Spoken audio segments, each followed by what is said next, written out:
اللہ تعالیٰ فرماتا ہے اس کے لیے جہنمی بچھونا بچھا دو، جہنم کی طرف ایک دروازہ کھول دو، وہاں سے گرمی اور گرم ہوا اس کی قبر میں آتی رہے گی۔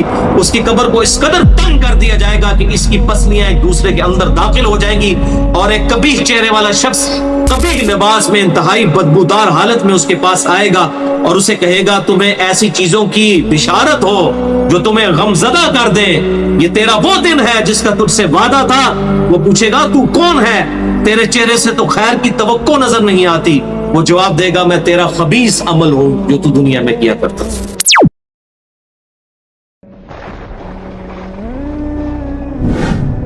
بندہ مومن جب دنیا سے رابطہ توڑ کر آخرت کی طرف متوجہ ہوتا ہے، یعنی جب اس کی موت کا وقت آتا ہے، تو سورج کی طرح چمکتے دمکتے سفید چہروں والے فرشتے جنتی خوشبودار جنتی کفن لے کر اس کے پاس آتے ہیں، حتیٰ کہ وہ حد نظر تک اس کے سامنے بیٹھ جاتے ہیں۔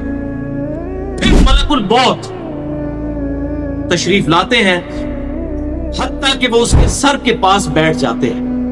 اچھا، قرآن میں ملک الموت کا نام آیا ہے، سورہ سجدہ کے اندر، احادیث کے اندر بھی، البتہ تورات میں اس کا نام اسرائیل بھی آیا ہے، اور ہمارے اہل سنت کے جو اولین مفسرین ہیں، امام طبری رحمہ اللہ المتوفی 310 ہجری، انہوں نے بھی یہ ورڈ استعمال کیا ہے، لہٰذا موت کے فرشتے کو اسرائیل کہنا بھی جائز ہے ہمارے سلف کے ہاں، کیونکہ آج کل بعض لوگ کہتے ہیں اسرائیل نہیں ملک الموت ہی کہنا چاہیے، اسرائیل کا لفظ بھی ثابت ہے۔ پھر ملک الموت تشریف لاتے ہیں، حتیٰ کہ وہ اس کے سر کے پاس بیٹھ کر کہتے ہیں پاکیزہ روح، اللہ کی مغفرت اور اس کی رضامندی کی طرف چل۔ وہ روح ایسے نکلتی ہے جیسے مشکیزے سے پانی کا قطرہ، بالکل غیر محسوس طریقے سے اس کی روح نکال لی جاتی ہے۔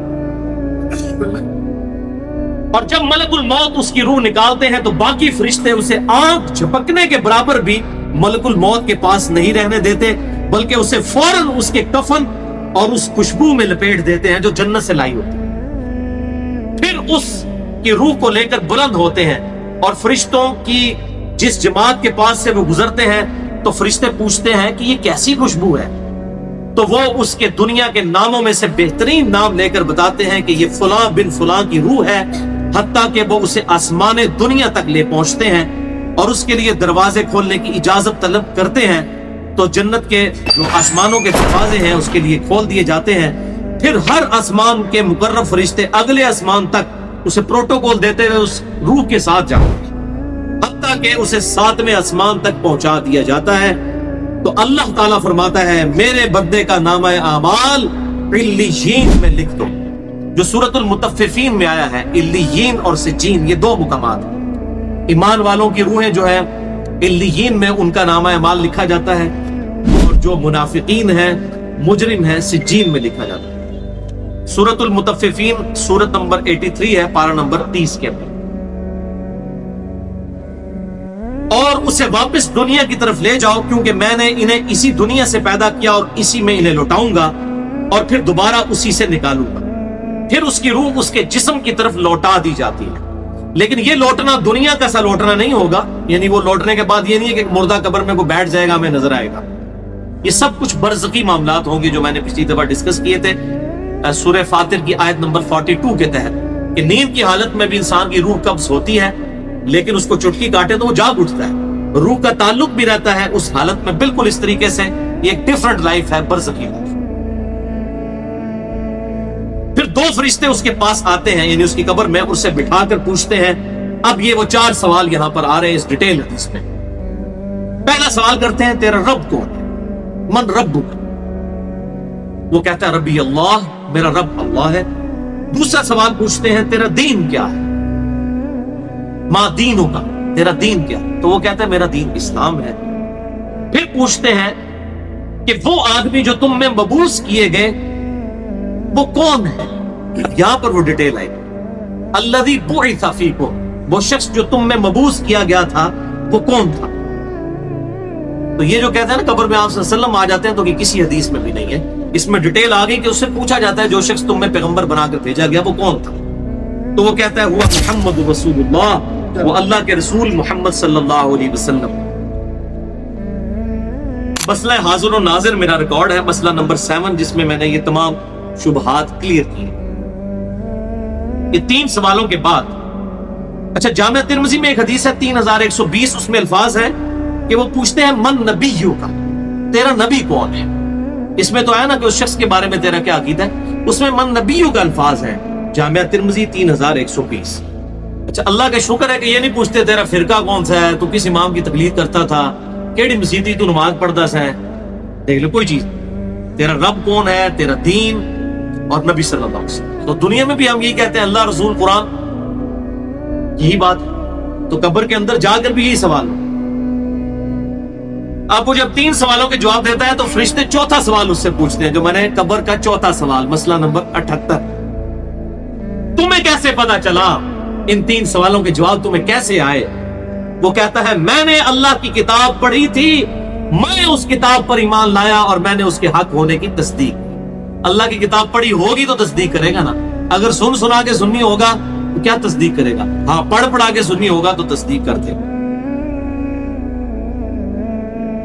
پھر آسمان سے آواز آتی ہے میرے بندے نے سچ کہا، اس کے لیے جنتی بچھونا بچھا دو، اسے جنتی لباس پہنا دو اور اس کے لیے جنت کی طرف دروازہ کھول دو۔ قبر کے اندر ہی جنت کی طرف دروازہ کھول دو۔ یعنی آپ سمجھ لیں جس طرح یہ اب ٹچ سکرین موبائل رکھ کے اور جناب لیپ ٹاپ رکھ کے سامنے لوگ بیٹھے ہوتے ہیں نا، تو ایک دوسری دنیا میں چلے جاتے ہیں، تو جنت کا فزیکلی دروازہ کھول دیا جائے گا، اس کو جنت کی ہوائیں بھی، خوشبو بھی آئے گی اور انتظار وہ کرے گا۔ وہاں اسے ہوا کے جھونکے اور خوشبو بھی آتی ہوگی اور حد نظر تک اس کی قبر کو کشادہ کر دیا جائے گا۔ خوبصورت چہرے، خوبصورت لباس اور بہترین خوشبو والا ایک شخص اس کے پاس قبر میں آئے گا اور کہے گا اس چیز سے خوش ہو جا جو چیز تجھے خوش کر دے، یہ وہ دن ہے جس کا تجھ سے وعدہ کیا جاتا تھا۔ وہ شخص پوچھے گا کہ اے شخص تو کون ہے؟ تیرا چہرہ بھلائی لانے والا چہرہ ہے۔ وہ جواب دے گا میں تیرا عمل صالح ہوں، یعنی نیک عمال ایک خوبصورت انسان کی شکل میں اس کی قبر میں آ جائے گا۔ تو پھر وہ شخص کہے گا اے اللہ، اے میرے رب، جلدی کر، فوراً قیامت قائم فرما دے حتیٰ کہ میں اپنے اہل و عیال کی طرف چلا جاؤں۔ یعنی مومن کہے گا اللہ جلدی جلدی قیامت آئے، مجھے تو اینڈ رزلٹ نظر آ رہا ہے، مجھ سے انتظار نہیں ہوتا، فوراً قیامت آ جائے۔ ابھی سائملٹینیس کنٹراسٹ آنے والا ہے اس میں۔ جب کافر اور مجرم شخص دنیا سے جاتا ہے تو آپ صلی اللہ علیہ وسلم نے فرمایا سیاہ چہروں والے فرشتے بالوں سے بنا ہوا ایک کمبل لے کر آسمان سے نازل ہوتے ہیں اور حد نظر فاصلے تک اس کے سامنے بیٹھ جاتے ہیں۔ پھر ملک الموت، موت کا فرشتہ آتا ہے حتیٰ کہ اس کے سر کے پاس بیٹھ جاتا ہے اور کہتا ہے خبیث روح، اللہ کی ناراضگی کی طرف چل۔ وہ روح اس کے جسم میں پھیل جاتی ہے تو وہ ملک الموت اس طرح اسے کھینچتا ہے جیسے لوہے کی سلاخ کو گیلے اون میں سے کھینچا جاتا ہے کر کے۔ گرم سلاخ جو ہے وہ اونی کپڑے کے اندر، گیلے کے اندر ڈال کے یوں کھینچی جائے نا، اس طرح اس کے پورے جسم سے اس کی روح نکالی جاتی ہے۔ پھر ملک الموت سے باقی فرشتے اس کی روح کو لے کر پلک جھپکنے کے برابر بھی وہاں نہیں رہنے دیتے حتیٰ کہ وہ اسے بالوں سے بنے ہوئے کمبل میں لپیٹ لیتے ہیں اور اس سے زمین کے مردار سے نکلنے والی انتہائی بری بدبو نکلتی ہے۔ وہ اسے لے کر اوپر چڑھتے ہیں تو وہ فرشتوں کی جس جماعت کے پاس سے گزرتے ہیں تو فرشتوں کی جماعتیں کہتی ہیں کیسی خبیث روح ہے۔ وہ کہتے ہیں یہ فلاں بن فلاں کی روح ہے اور وہ اس کی دنیا کا انتہائی کبھی نام لے کر بتاتے ہیں حتیٰ کہ اسے آسمانی دنیا تک لے جایا جاتا ہے۔ اس کے لیے دروازے کھولنے کے لیے درخواست کی جاتی ہے تو آسمان کے دروازے اس کے لیے نہیں کھولے جاتے۔ پھر رسول اللہ صلی اللہ علیہ وسلم نے سورۃ الاعراف کی آیت پڑھی کہ ان کے لیے آسمانوں کے دروازے نہیں کھولے جائیں گے، وہ جنت میں داخل بھی نہیں ہوں گے حتیٰ کہ اونٹ سوئی کے سوراخ سے گزر جائیں۔ یہ سورۃ الاعراف کی آیت آپ صلی اللہ علیہ وسلم نے پڑھی۔ پھر آپ صلی اللہ علیہ وسلم نے فرمایا کہ اللہ تعالیٰ فرماتا ہے اس کی کتاب کو سب سے نچلی زمین میں سجین میں لکھ دو، پھر اس کی روح کو شدت کے ساتھ پٹ کھا جاتا ہے۔ پھر آپ صلی اللہ علیہ وسلم نے یہ آیت تلاوت فرمائی سورہ الحج کی، جو شخص اللہ کے ساتھ شرک کرتا ہے گویا وہ آسمان سے گر پڑا تو آپ پرندے اسے اچک کر لے جائیں یا کسی دور جگہ پر پھینک دیں۔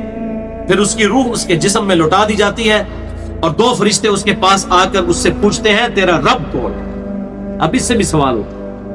وہ حیرت زدہ ہو کر کہتا ہے ہائے افسوس، ہائے افسوس، میں نہیں جانتا، میں نہیں جانتا۔ پھر پوچھتے ہیں تیرا دین کیا ہے؟ وہ پھر حیرت زدہ ہو کر کہتا ہے ہائے افسوس، ہائے افسوس، میں نہیں جانتا، میں نہیں جانتا۔ پھر اس سے پوچھتے ہیں کہ جو شخص تم میں مبعوث کیے گئے وہ کون تھے؟ تو وہ کہتا ہے ہائے افسوس، میں نہیں جانتا، میں نہیں جانتا۔ پھر آسمان سے آواز آتی ہے اس نے جھوٹ بولا، اس کے لیے جہنم کا بچھونا بچھا دو۔ اور بخاری میں الفاظ ہیں 1374۔ اس کے جواب میں فرشتے پھر اس سے چوتھا سوال کیا کرتے ہیں؟ لا دریتا ولا تلیتا، اور تو نے خود پڑھ کر سمجھنے کی کوشش کیوں نہیں کی؟ یا جو لوگ سمجھے ہوئے لوگ تھے، کتاب و سنت کے منہج پر چلنے والے لوگ تھے، ان کے ساتھ تو کیوں نہیں چلا؟ اللہ تعالیٰ فرماتا ہے اس کے لیے جہنمی بچھونا بچھا دو، جہنم کی طرف ایک دروازہ کھول دو، وہاں سے گرمی اور گرم ہوا اس کی قبر میں آتی رہے گی۔ اس کی قبر کو اس قدر تنگ کر دیا جائے گا کہ اس کی پسلیاں ایک دوسرے کے اندر داخل ہو جائیں گی، اور ایک قبیح چہرے والا شخص قبیح لباس میں انتہائی بدبودار حالت میں اس کے پاس آئے گا اور اسے کہے گا تمہیں ایسی چیزوں کی بشارت ہو جو تمہیں غمزدہ کر دیں، یہ تیرا وہ دن ہے جس کا تجھ سے وعدہ تھا۔ وہ پوچھے گا تو کون ہے؟ تیرے چہرے سے تو خیر کی توقع نظر نہیں آتی۔ وہ جواب دے گا میں تیرا خبیث عمل ہوں جو تو دنیا میں کیا کرتا تھا۔ بات عمل کے ساتھ ہی ہے، صرف کلمہ پڑھنا کافی نہیں ہے، عمل۔ پھر وہ کہتا ہے میرے رب قیامت قائم نہ کرنا، اے میرے رب قیامت قائم نہ کرنا۔ مومن کیا کہتا ہے؟ قیامت قائم کر رہا ہے اللہ۔ اب یہ وہ حدیث ہے وہ جس اس آیت کو حل کرتی ہے جو پچھلی دفعہ ایک بھائی نے سوال بھی کیا تھا۔ سورہ یاسین کی آیت نمبر ہے 52۔ قالوا یا ویلنا من بعثنا من مرقدنا، یعنی جب قبروں سے نکالا جائے گا مجرموں کو، وہ کہیں گے ہائے افسوس، ہمیں کس نے ہماری قبروں سے باہر نکالا؟ تو اللہ تعالیٰ کیا فرمائے گا؟ ھذا ما وعد الرحمن وصدق المرسلون، یہی ہے وہ جس کا وعدہ رحمان نے کیا تھا اور رسولوں نے سچا کہا تھا۔ تو کہتے ہیں جی منکرین عذاب قبر کہتے ہیں جی وہ انسان کیوں کہتے ہیں ہماری قبروں سے کس نے اٹھا لیا، تو اس پہ عذاب تو نہیں ہوتا؟ عذاب تو ہو رہا ہے۔ وہ آپ دیکھیں اس وہ حدیث میں کیا کہہ رہا ہے اللہ، قیامت قائم نہ کرنا، یعنی یہ عذاب تو آیا، قیامت آئی تو پھر بڑا عذاب بھی مجھ پر آئے گا۔ تو اسی لیے وہ حیرت زدہ ہوگا قیامت والے دن، کیا میرے اوپر اگلی مصیبت آ گئی، عذاب کی چوتھی اور فائنل قسط بھی میرے پر آنے والی۔ اللہم اجرنا من النار۔ 11ویں حدیث سنن نسائی میں 1834، مشکات میں 1629۔ ابو ہریرہ رضی اللہ تعالیٰ عنہ کہتے ہیں آپ صلی اللہ علیہ وسلم نے فرمایا جب مؤمن شخص کی موت کا وقت آتا ہے تو رحمت کے فرشتے سفید ریشم لے کر آتے ہیں اور کہتے ہیں راضی ہونے والی پسندیدہ روح نکل، اللہ کی راحت اور رزق کی طرف چل، رب تجھ پر ناراض نہیں۔ تو وہ بہترین کستوری کی خوشبو کی طرح نکلتی ہے، حتیٰ کہ وہ ایک دوسرے سے اسے لے کر اس طرح کرتے کرتے آسمان کے دروازوں تک پہنچ جاتے ہیں۔ تو وہ کہتے ہیں زمین سے یہ کیسی پاکیزہ خوشبو تمہارے پاس آئی ہے، وہ اسے مومنوں کی روح کے پاس لے جاتے ہیں، یعنی نیک آدمی کی روح کو، جو پہلے مومن مر چکے ہیں ان کی روحوں کے پاس، تو انہیں اس کے آنے پر اس سے بھی زیادہ خوشی ہوتی ہے، یعنی مومن انتظار کر رہے ہوتے ہیں اور ویلکم کرتے ہیں۔ جیسا کہ تم میں سے کسی کو اپنے بچھڑے ہوئے شخص کے ملنے پر خوشی ہوتی ہے، تو وہ آلریڈی جو مردہ روحیں وہاں پر پہنچی ہوتی ہیں، جو مر چکے شخص جو ہوتے ہیں ان کی روحیں، وہ نئی آنے والی روح سے پوچھتے ہیں فلاں کا کیا حال ہے، فلاں کا کیا حال ہے۔ پھر وہ کہتے ہیں اسے چھوڑ دو کیونکہ یہ ابھی ابھی دنیا کے غم میں مبتلا ہو کر یہاں پر آیا ہے۔ تو مرنے والا شخص کہتا ہے کہ تم جس شخص کے بارے میں مجھ سے پوچھ رہے ہو وہ تو فوت ہو چکا ہے، کیا تمہارے پاس نہیں آیا؟ وہ کہتے ہیں اسے تو اس کے ٹھکانے ہاویہ یعنی جہنم میں پہنچا دیا گیا ہے۔ اور جب کافر شخص کی موت کا وقت آتا ہے تو عذاب کے فرشتے بالوں کا لباس لے کر اس کے پاس آتے ہیں اور اسے کہتے ہیں ناراض ہونے والی ناپسندیدہ روح نکل، اللہ کے عذاب کی طرف چل۔ وہ مردار کی انتہائی بدبو کی صورت میں نکلتی ہے، حتیٰ کہ وہ اسے زمین کے دروازے کے پاس لے آتے ہیں تو وہ کہتے ہیں یہ کتنی بدبودار ہے، حتیٰ کہ اسے کافروں کی روح کے پاس ملا دیا جاتا ہے۔ اب دیکھیں کہ وہ مومن پوچھ رہے ہوتے ہیں، اب میں اس کو ٹرانسلیٹ کر رہا ہوں، برا نہیں منانا۔ وہ مومن کہتے ہیں کہ فلاں شخص کا کیا حال ہے، فلاں بزرگ، فلاں مولوی صاحب، فلاں حضرت صاحب کدھر ہیں؟ وہ کہتے ہیں وہ تو جناب کدوں نہ مار بیٹھے تو آٹے کول نہیں پہنچے، اور پھر فرشتے جناب اتنے نہیں آئے جو دوزخ ہی تھے، یہ دیکھ لیں۔ یعنی وہ اسی لیے پوچھ رہے ہوتے ہیں کہ تو چل ہم تک پہنچ گیا، فلاں بھی ایک دنیا میں بڑا کوئی مشہور نیک آدمی تھا، وہ کدھر گیا؟ تبھی تو وہ ایکسپیکٹ کر رہے ہوتے ہیں نا اس کو کہ اس کو بھی یہاں پہ آنا چاہیے۔ تو ان کو بتایا جاتا ہے کہ بھئی وہ یہاں پر نہیں، وہ کہیں اور کرے۔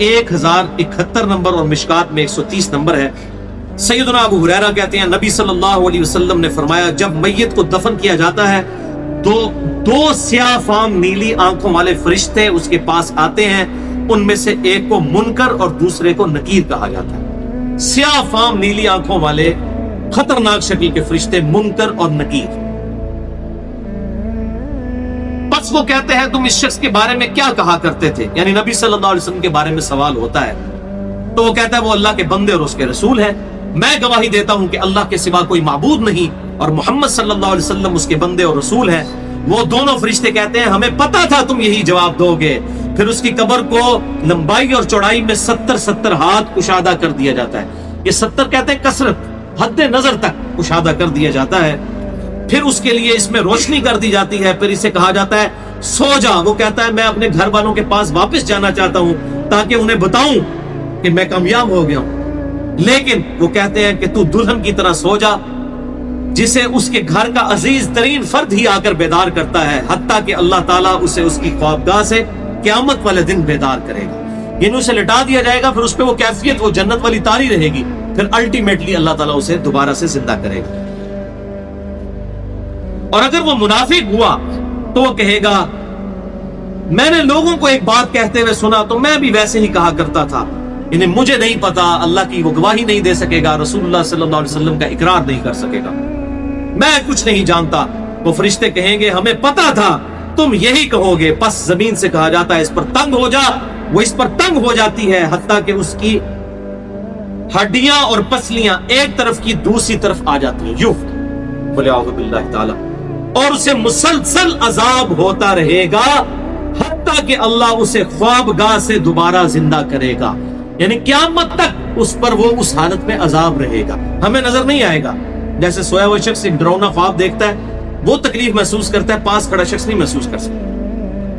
اور سنن دارمی میں ایک حدیث ہے صحیح سند کے ساتھ، مشکات میں 134 نمبر ہے کہ آپ صلی اللہ علیہ وسلم نے فرمایا 99 اژدہے اس پر، 99 جو ہے خطرناک ڈینجرس قسم کے سانپ اس پر مسلط کر دیے جاتے ہیں جو قیامت تک اسے ڈستے رہتے ہیں، اور وہ اتنے خطرناک اژدہے ہیں آپ صلی اللہ علیہ وسلم نے فرمایا کہ اگر ان میں سے کوئی ایک بھی دنیا پر اپنی پھنکار پھینک دے تو دنیا کی زمین کبھی سبزہ نہ ہوگا، ایسا زہر ہے ان کے اندر۔ وَلِعَاذُ بِاللَّهِ تَعَالَى اللہم اجرنا من النار، اللہم اجرنا من النار۔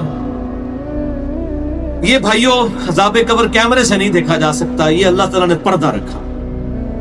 13ویں حدیث جامع ترمذی میں 2308، سنن ابن ماجہ میں 4267، مشکات میں 132۔ سیدنا عثمان غنی رضی اللہ تعالیٰ عنہ جب بھی کسی قبر کے پاس سے گزرتے تو اتنا روتے کہ ان کی داڑھی تر ہو جایا کرتی۔ ساتھیوں نے پوچھا حضرت جب دوزخ کا ذکر کرتے ہیں اس وقت تو آپ کی آنکھوں میں آنسو نہیں آتے، لیکن قبرستان آ کر آپ پر ایسی حالت کیوں طاری ہو جاتی ہے؟ تو سیدنا عثمان نے فرمایا کہ میں نے اپنے محبوب صلی اللہ علیہ وسلم سے سنا کہ بے شک قبر آخرت کی منزلوں میں سے پہلی منزل ہے، جو اس میں بچ گیا اگلی منزلیں اس کے لیے آسان ہوتی چلی جائیں گی، اور جسے یہاں پر مشکل درپیش ہوئی اس کی اگلی منزلیں اس سے بھی مشکل در مشکل ہوتی چلی جائیں گی۔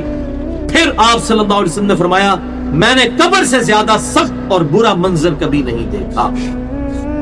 تو یہ حضرت عثمان غنی رضی اللہ تعالیٰ عنہ کی وہاں پر یہ حالت ہوتی ہے، اور اس میں کیا الفاظ ہے؟ قبر آخرت کی منزلوں میں سے پہلی منزل ہے، لہذا یہ پرفیکٹ دعا ہے، اللہم ربنا آتنا فی الدنیا حسنہ وفی الآخرۃ حسنہ وقنا عذاب النار۔ یہ مولویوں نے جو اپنے بیچ میں جو ہے وہ انجینئرنگ کرنے کی کوشش کی ہے، وقنا عذاب القبری، وقنا عذاب الحشری، یہ جو بدعت داخل کی ہے اس کی ضرورت ہی نہیں ہے، کیونکہ عذاب قبر بھی اس میں داخل ہے۔ اس میں الفاظ آپ نے دیکھ لیے کیا ہے، قبر آخرت کی منزلوں میں سے پہلی منزل، تو وقنا عذاب القبری وقنا عذاب الحشری کہنے کی ضرورت ہی نہیں ہے۔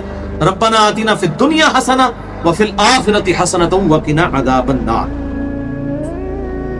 تو اس سے یہ بھی بات پتہ چل گئی کہ قبرستان جانے کا مقصد ہے آخرت کی یاد، جو صحیح مسلم میں حدیث ہے 2259 کہ قبروں پہ جایا کرو تاکہ آخرت کی یاد آئے۔